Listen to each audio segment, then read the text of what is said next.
cut out of the will by mom and stepdad. Because I'm not family, but now that I've inherited $3 million, suddenly they want me back. So let's start from the beginning. When I was 14, my life took a sharp turn. My mom decided it was time to settle down again, this time with a man who already had a son from his previous marriage. He was 17, 3 years older than me, and let's just say we didn't exactly hit it off from the start. The ink wasn't even dry on their marriage certificate when tension started to brew. At first, it was the small stuff. You know, the kind of petty arguments you'd expect when you throw strangers into a house and tell them they're family now. He'd leave his dirty dishes in the sink like they'd magically clean themselves, and I'd be the one getting an earful about the mess in the kitchen. Or I'd find my shampoo mysteriously vanishing faster than usual, only to see my new stepbrother sporting what looked suspiciously like my favorite hair product. It wasn't just the stepbrother antics that got to me, it was how my stepdad handled things. He had this way of just assuming I was the root of all problems. If something was out of place, somehow it was my doing. And mom? She wasn't much help either. She was so caught up in trying to make this new family work that she'd overlook the obvious, always smoothing things over, making excuses for why my stepbrother could do no wrong. A year into this new family setup, mom and stepdad had news they were expecting. That's when the dynamic really shifted. Suddenly, it was all about preparing for the new baby. The house needed redecorating, and guess whose room was conveniently chosen for the nursery? Yep, mine. So, I got shuffled to the smaller guest room, which barely had space for my stuff. It felt like a demotion, a clear message about where I stood in this family hierarchy. As my new half-brother grew up, it became apparent that he was the golden child. My stepbrother, already spoiled, seemed to take cues from this and upped his entitled behavior, knowing he could get away with anything. He dropped out of college and came back home bringing a whirlwind of trouble with him, from late-night parties to dodgy friends coming and going at all hours. Complaints? Met with a shrug from stepdad and sorrowful looks from mom, as if to say, "What can we do?"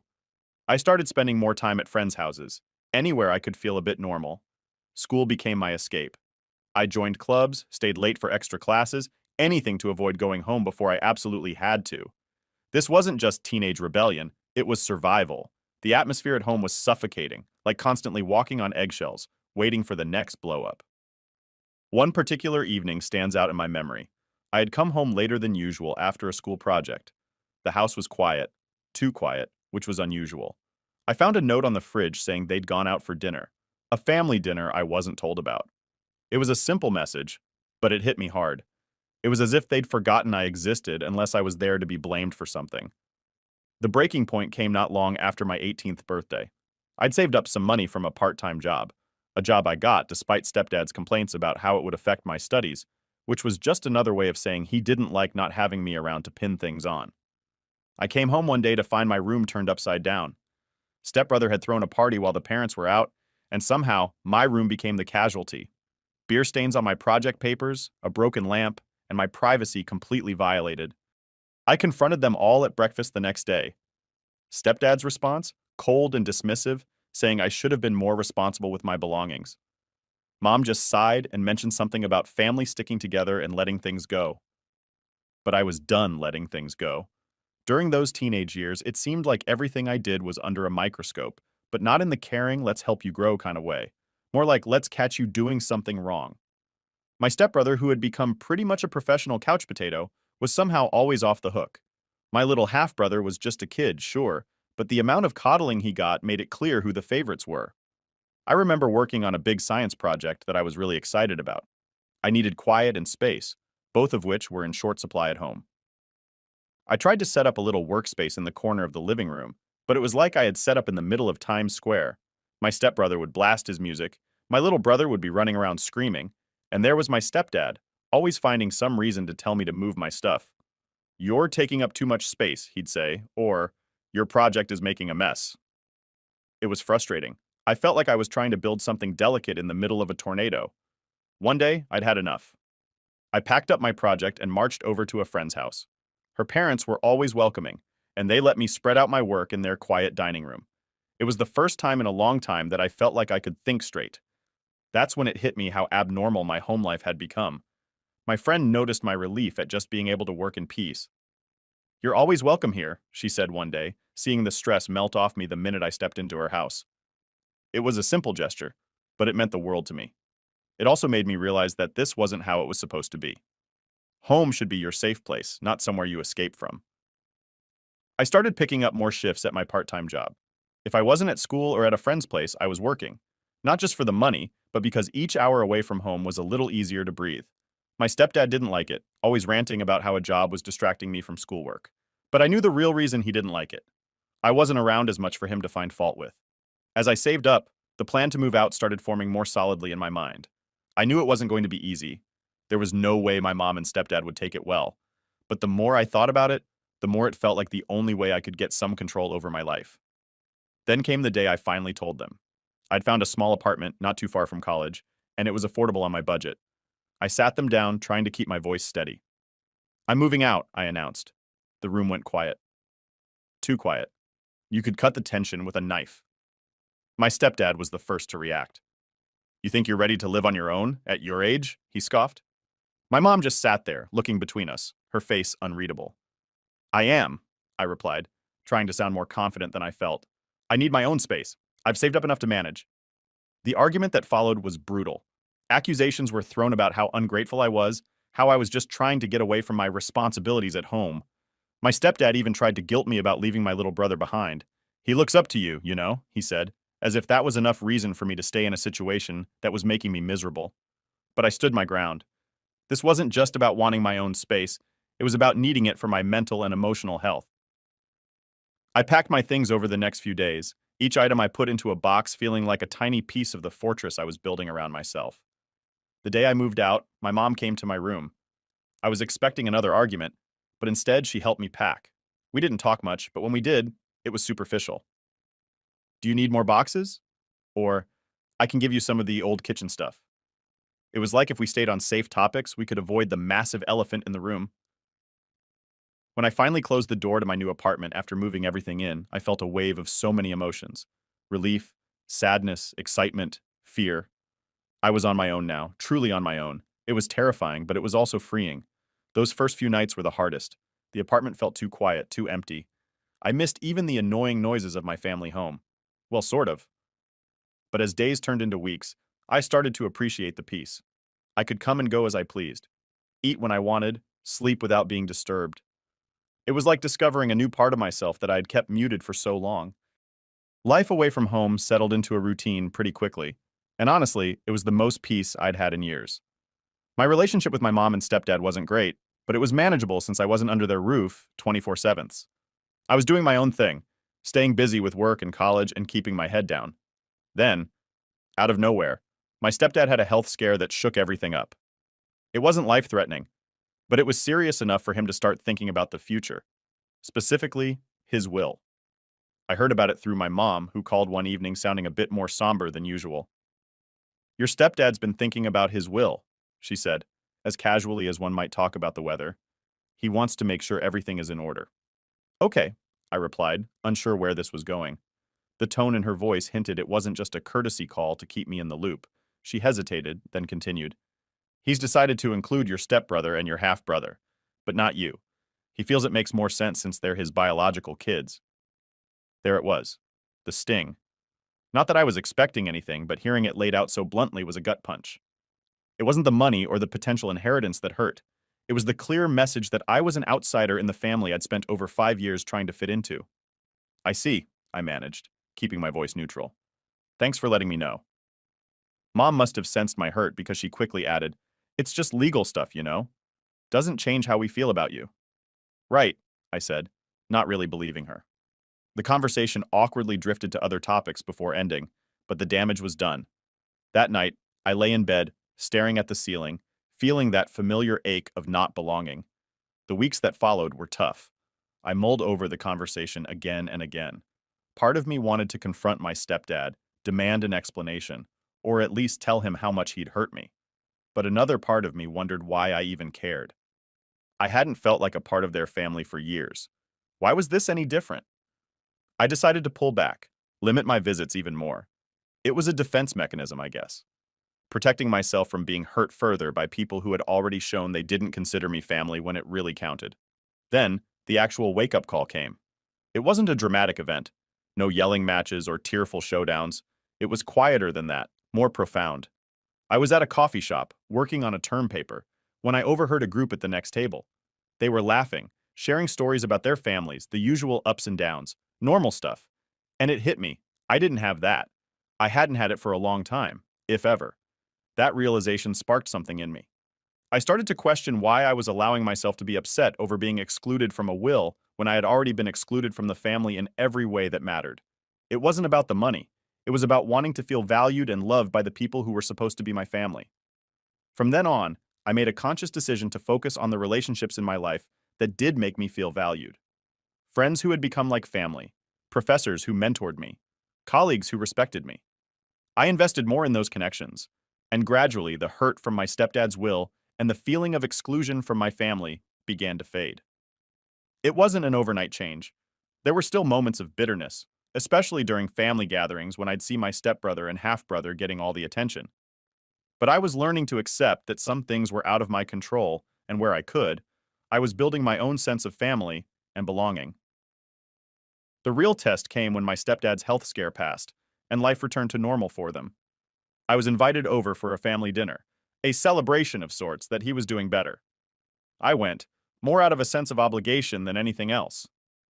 The dinner was as awkward as I expected. My stepdad talked about his recovery. Everyone cooed over my half-brother's latest school achievements, and my stepbrother bragged about a new job. I sat there, mostly quiet, and it was clear I was the odd one out. But this time, it didn't hurt as much. I had reached a place of peace with my role in this family. I was the outsider, and that was okay because outside that house, I had people who cared about me for me, not for what I could bring to a will or a family name. After dinner, I left early, making some excuse about an early morning. As I drove home, I felt a weight lift off my shoulders. I was okay, really okay, for the first time in years. I had faced the reality of my situation, dealt with the emotional fallout, and come out the other side stronger and more self-assured. If there's one thing I've learned, it's that life has a funny way of throwing you surprises when you least expect it. After getting comfortable in my own routine and accepting the limited, if not strained, relationship with my family, I got a call one afternoon that turned everything on its head. The call was from a lawyer, someone I'd never heard of before, who introduced himself in a formal, almost apologetic tone. He asked if I had a few minutes to discuss the estate of my grand aunt, my dad's mother's sister. Honestly, I barely remembered her. She was one of those relatives you hear about in stories from your parents, but don't really know. She had no children of her own, and I remembered her being mentioned as someone who helped raise my dad. "I'm calling to inform you that your grand aunt passed away recently," the lawyer continued, his voice a mixture of professional and sympathetic. "And she left her entire estate to you." To say I was shocked would be an understatement. I felt a mix of emotions: sadness for her passing, confusion about why she chose me, and an overwhelming sense of responsibility about what was coming next. The lawyer explained that my grand aunt had been quite well off, having invested wisely over her lifetime. She left behind a sizable estate, including a trust fund that was now mine, totaling around $3 million. Just like that, my financial situation changed overnight. After the call, I sat there, phone in hand, trying to process the news. Why me? We weren't close. I visited her a few times, sure, but those visits were more about checking in on an elderly relative than bonding. She must have seen something in me, maybe a reflection of her own independence, or perhaps it was her way of reaching back to family one last time. The next few days were a whirlwind of meetings with the lawyer, signing documents, and learning exactly what I had inherited. It wasn't just money. There were properties, stocks, and a few personal items that had sentimental value. Among them was a letter she had written, explaining her decision. She admired my independence and determination, something she said reminded her of herself at my age. Equipped with this new wealth, I made some immediate changes. I bought a house, something I never thought I'd be able to afford on my own so soon. It was a modest place, but it was mine, and it represented a new chapter in my life. I also invested in a rental property, thinking ahead about long-term financial security. The rest of the money I put into savings and investments, consulting with a financial advisor to make sure I was making smart choices. But with great wealth comes great responsibility, and as I soon found out, great drama. I hadn't told anyone in my family about the inheritance, wanting to avoid any potential fallout. However, secrets have a way of coming out, and this one was no different. It started with my cousin, who somehow got wind of the inheritance through mutual connections in the legal world. Before I knew it, my mom knew, and once she knew, it wasn't long before everyone else did too. Phone calls started coming in. Not just from her, but from my stepdad, my stepbrother, and even relatives I hadn't spoken to in years. Everyone seemed to have a reason why they needed a piece of my inheritance. Times are tough, they'd say, or, you know how bad his health has been, referring to my stepdad. It was as if they all suddenly remembered I existed, but only as a bank. I was bombarded with requests for loans, gifts, and outright demands for money. It felt like I was watching vultures circling, each waiting for their chance to swoop in. The pressure was immense, and for a moment I faltered, wondering if I was being selfish by holding on to the inheritance. But then I remembered the years of feeling like an outsider in my own family. The years of scrimping and saving, working hard for every dime and getting myself through college without their help. This was my chance to secure my future, and I wasn't going to let guilt or manipulation sway me. When my mom asked directly why I hadn't thought to share the news with her, I had enough. I explained calmly but firmly that the distance between us wasn't just physical, but emotional. Her decisions, and by extension those of my stepdad and stepbrother, had shown me where I stood with them. The inheritance was a chance for me to do things on my terms, without relying on anyone else. It's my life, I told her, and I need to live it my way. I'm sorry if that hurts you, but I have to do what's best for me now. The fallout from that conversation was as expected. Accusations of being ungrateful and selfish were thrown my way, but I held my ground. Over time, the calls became less frequent, and the requests for money dried up as they realized I wasn't budging. It was a tough lesson in who my real family was. It wasn't defined by blood or marriage, but by the people who supported me without expecting anything in return. Those were the relationships I valued and continued to nurture. As for the inheritance, it remained a bittersweet reminder of my grand aunt, a woman I wish I had known better. Her final gift was not just the wealth she left me, but the clarity and conviction to stand up for myself, no matter the cost. The inheritance was supposed to be a blessing, a windfall from a distant relative who thought I might do something good with it. But as soon as word got out that I was suddenly a few million richer, it felt more like I'd painted a target on my back rather than received a gift. After I made it clear to my mom and the rest of the family that I wasn't going to hand out cash just because we shared some DNA, things got chilly. Fast. The phone calls and texts that were initially filled with thinly veiled hints for money turned into outright pleas, and then into angry demands when I held firm on my decision to keep my finances private. It wasn't just the immediate family either. Relatives I hadn't heard from in years were suddenly very interested in reconnecting. I received messages like, "Hey, just heard about Aunt so-and-so, so sorry to hear she passed, but also could you help me with some money? Times are tough." It was like they all had the same script, only the names were changed. One of the toughest calls was from my stepdad. He'd never been warm, but now he was cold and calculating. "You know, we've always considered you part of this family. It's only right you think of your brothers in this difficult time," he said one day, his voice dripping with a guilt-tripped glaze. "My brothers haven't considered me family unless they needed something," I shot back, surprising even myself with the sharpness of my tone. "That's a harsh way to put it," he retorted, but I could tell he was taken aback. I had never spoken to him like that before. I had always been the compliant stepchild, the one who didn't rock the boat too much. The conversation spiraled from there, with him accusing me of being selfish and me reminding him of all the times I'd felt excluded and unimportant in his family. By the end, we were both too angry to see any reason, and the call ended with a mutual understanding that things between us would never be the same. The final straw came when my mom tried to mediate, which really meant taking my stepdad's side and trying to convince me to share my inheritance. "It's what families do," she insisted during one particularly tense visit where she'd shown up unannounced at my new house.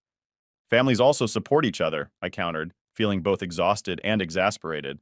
"When have you ever supported me like this, emotionally or financially?" She was silent, unable to answer. The truth was, our relationship had been superficial at best for years. This money had just brought all the underlying issues to the surface. After she left, the calls and messages slowed, then stopped. It seemed they had finally accepted that I wasn't going to cave. It was a relief, but also a profound disappointment. It hurt to know that my value to them was tied so closely to what I could provide financially.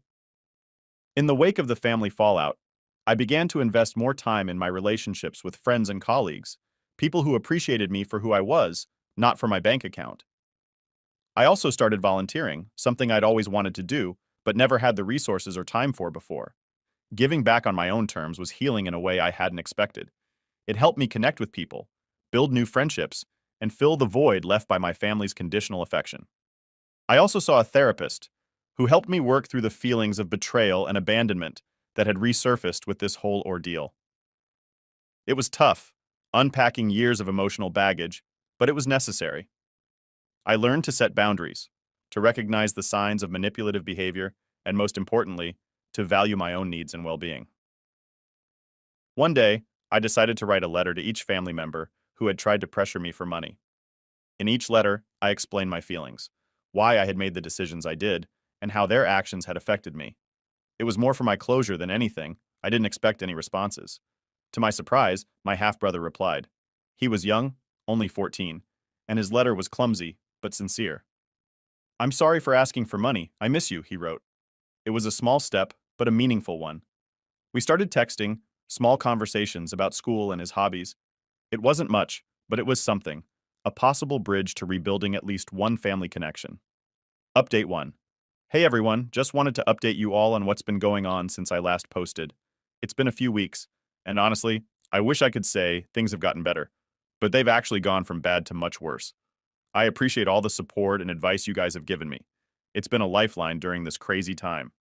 So, after everything blew up with my family, my mom reached out to me in August wanting to talk.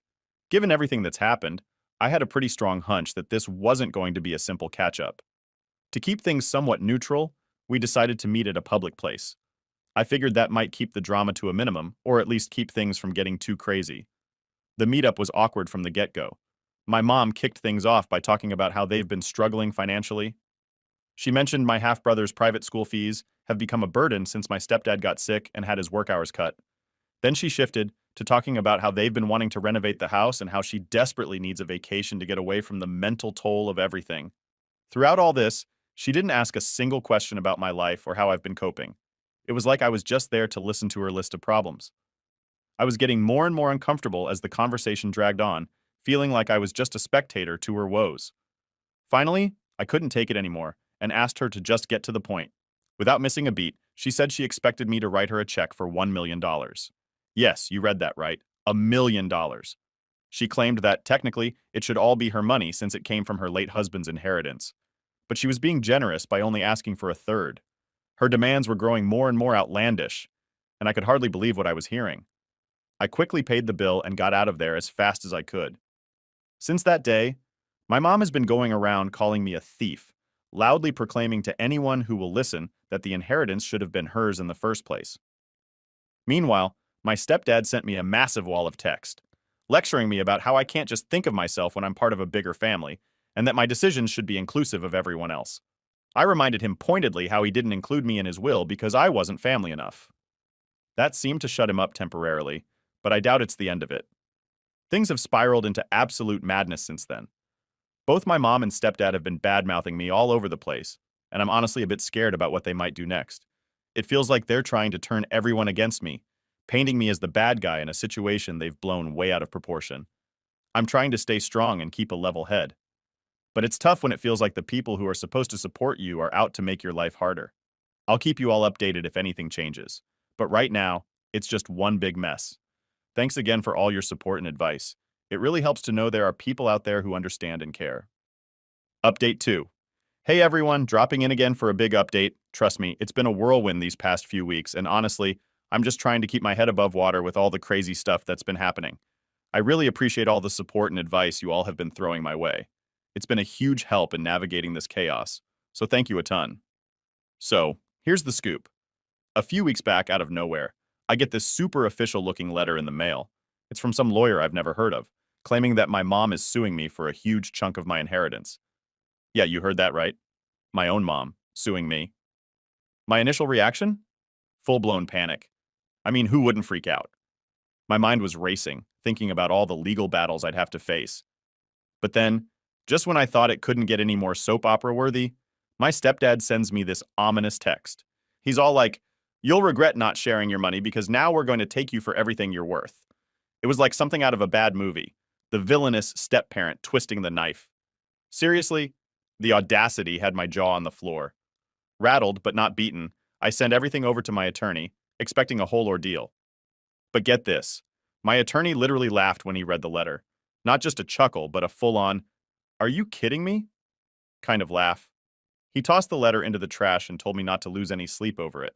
According to him, my grandaunt's will is locked down tighter than Fort Knox. There's no way my mom can touch anything legally because she isn't even a descendant, and the will spells out the beneficiaries clear as day. But because my attorney is the thorough kind of guy he is, he didn't stop there. He dug a bit deeper into this so-called lawyer who sent the letter. Turns out, the office address listed is some rundown building that looks like it hasn't seen a tenant in years, and the phone number? Disconnected. No longer in service. Looks like my parents got desperate and decided to hire some fly-by-night, probably not even legit lawyer in a last-ditch effort to scare me into coughing up some cash. Realizing they were just trying to bluff me into surrendering part of my inheritance was both a relief and a wake-up call. They actually thought they could strong-arm me with some half-baked legal threat. The nerve, right? Knowing this, I felt a huge weight lift off my shoulders. I mean, I was gearing up for a legal showdown. But now? I'm just shaking my head at the lengths they'd go to. So with that drama sort of deflated, I decided I needed a break from all the madness. I've been on edge, losing sleep, and just generally stressed out. I talked it over with my buddies, and we all agreed.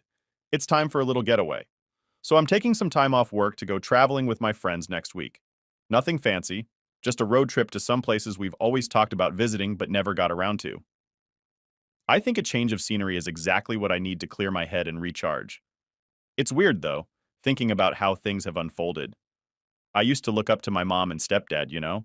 And now, seeing how they've acted, it's disappointing. But I'm learning that sometimes you have to step back from the people who are supposed to support you when they start pulling you down instead. It's not easy, but it's necessary. Anyway, I'm really looking forward to this trip. A bit of adventure, some good laughs, and quality time with friends. Just what the doctor ordered to get away from the family drama. I'll keep you all posted on how it goes, and if anything else pops up on the home front. But for now, I'm focusing on the positive, on moving forward and not letting this whole mess drag me down anymore. Thanks again for all the support and advice.